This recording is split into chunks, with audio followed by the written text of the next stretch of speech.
Okay, so Ellen is going to just give us a little bit more insight as to, we know what happened. We talked about that when we came in, and why do you think this has gone unheard for so long? I think there are a few reasons. First of all, this was the first of the universities that did the protest and had students murdered.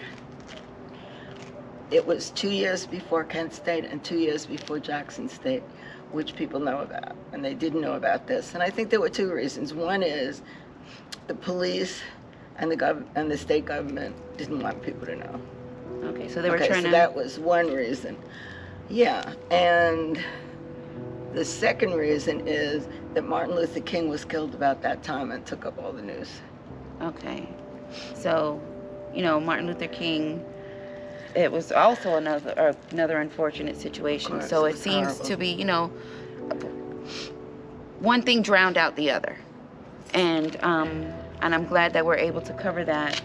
Well, this is a time when people are talking about taking facilities and buildings, historic resources, and taking something that caused great trauma and turning them into community assets. And that's really what we're doing. And I feel like that would be, you know, for our upcoming generation to not only be educated as to why we're here, how we got here. One of the things that I have found out that's really important, and what used to be the Negro Bowling Association and is now the National Bowling Association, they call it TNBA, contacted me, and now we're working with them. They told me that the bowling world, their organization started in the 30s, and bowling was always important to the black community. In fact, do you know where bowling started? No. Africa. Really? Ancient Egypt. They have found proof of it in the tombs. Wow. So there was always a connection with the black community and African American community. With bowling. Okay, with bowling, and they credit social justice in bowling worldwide to the Orangeburg Massacre. So what happened here is significant all over the world to anybody really involved in bowling, especially the African American community in bowling. Wow. See, it's just so much. There's so much I'm learning, you know, as I do this. And in fact, I was a speaker at the World Bowling Museum in Dallas, and they put up an exhibit there of the Orangeburg Massacre. And we've also had stories in the Bowlers Journal International. So, I mean, there's a great interest, and they're telling me it's not just bowling, but a lot of the sports world. So there's a lot that we can discover and talk about. I'm just finding out so many different things. Yes.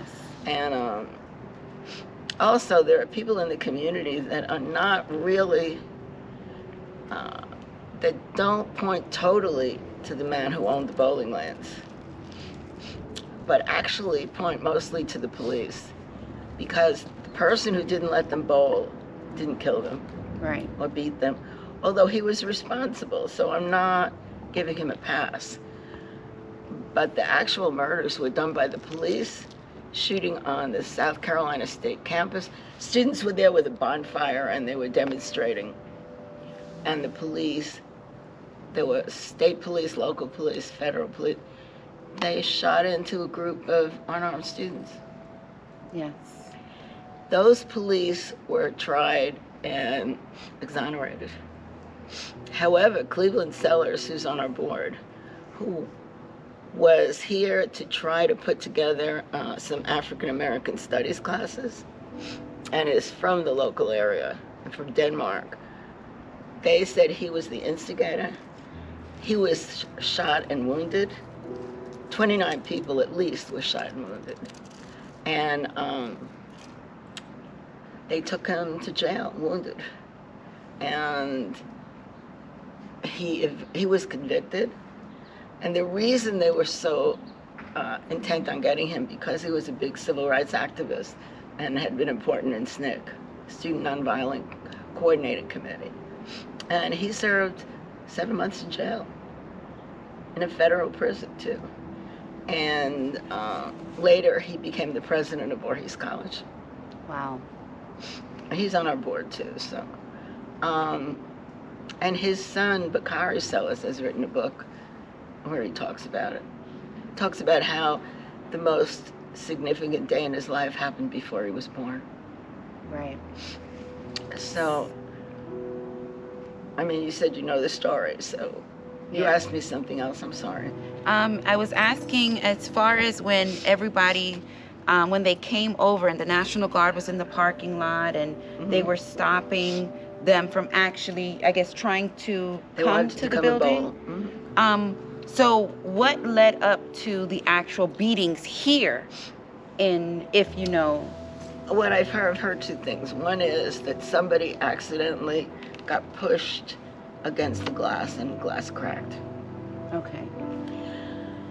The other thing I've heard is fire truck came and got attention, and somehow they started shooting. They started beating after that.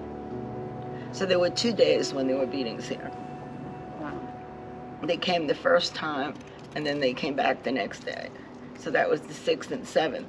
By the 8th, they were convinced that they had to do something, and they held a rally at the school with a bonfire. Okay. 3 students were murdered. 2 were South Carolina State students. 1 was a high school student. Yes. Speaking of the high school student, I wasn't sure. Did he go to the school to pick up his mother? I know she was working in housekeeping. Yeah, there were 2 things that I have heard. One, and I mean one that is actually definitely one of them, is that he went to meet his mother so they could go home together. Okay. But the second thing is,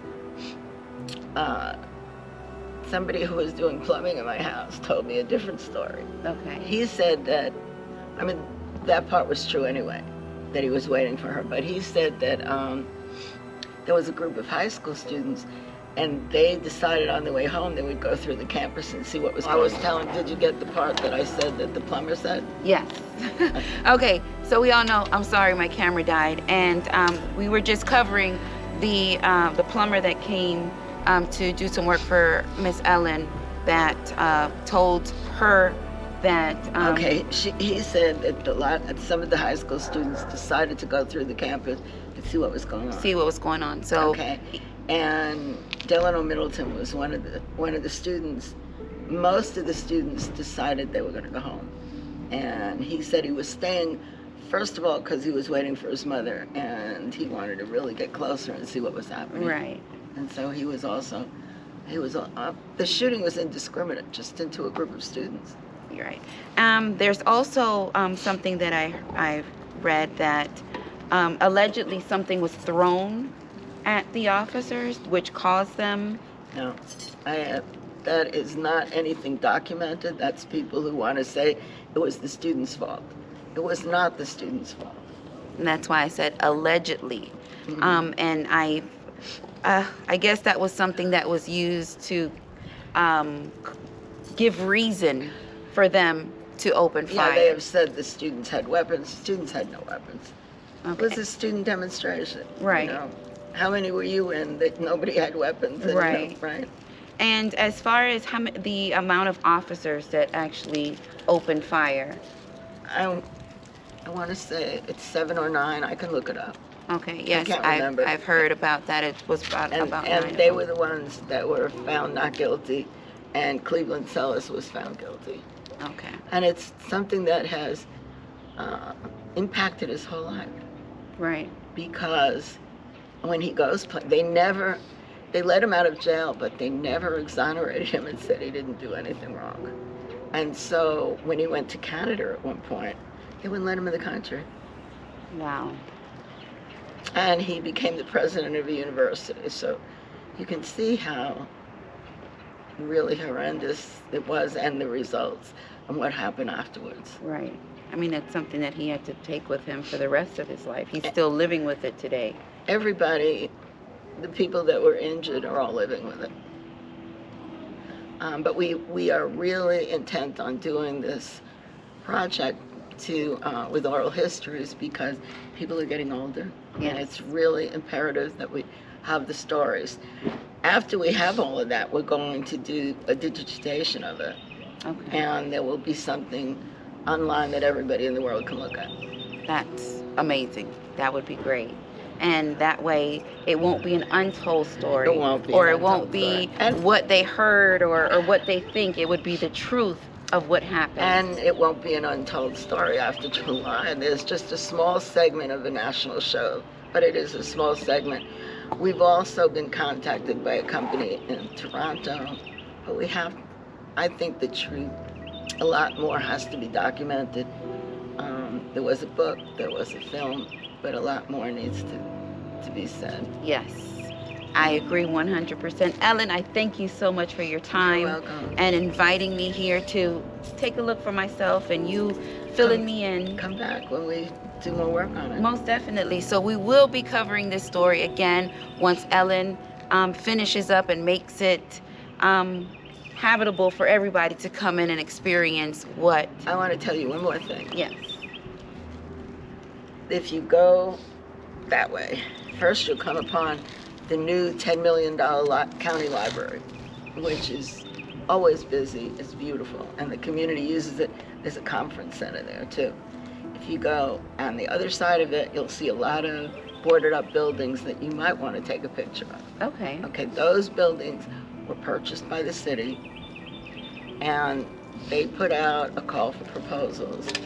I put together a team, which we're not the lead in because we're not developers, but we're on that team, and won the bid. And pretty soon we will start with developing Railroad Corner. So it will go from the corner there across from the university through here. And the city is also building a new city hall on Russell Street. So what we're doing in Railroad Corner, we're going to have affordable student housing for students of State and Claflin. We'll have other housing. We'll have at least 2 restaurants. We will have commercial space, a small park area, and a civil rights museum. Awesome. So think about what it's going to be. Yes. We're going to start there as a gateway to the city where the universities are, because we have their 2 HBCUs there, and then you come down this way and it'll cover like at least through this. I can't wait. One more thing. Yes. See this space? Yes. We own it. And when I finish the museum, this is going to be a cultural arts center with affordable artist housing for all different kinds of artists, including filmmakers, any kind of artist. Downstairs we will have a studio for visual artists, a rehearsal space for musicians, actors, dancers, a performance space, and a gallery museum. Wow. So think about that connected to the bowling lanes, the whole thing being a civil rights, social justice section of the city. That is amazing. That is great. And hopefully you have my number. Hopefully you'll give me a call. Say, hey, yo, come check it out. We're done. Oh, it's going to be a long time. It doesn't matter. If you come to South Carolina another time, come over. Yes, most definitely. Well, Helen, thanks again. Oh, sure. It was a pleasure speaking with you Pleasure today. speaking with you, too.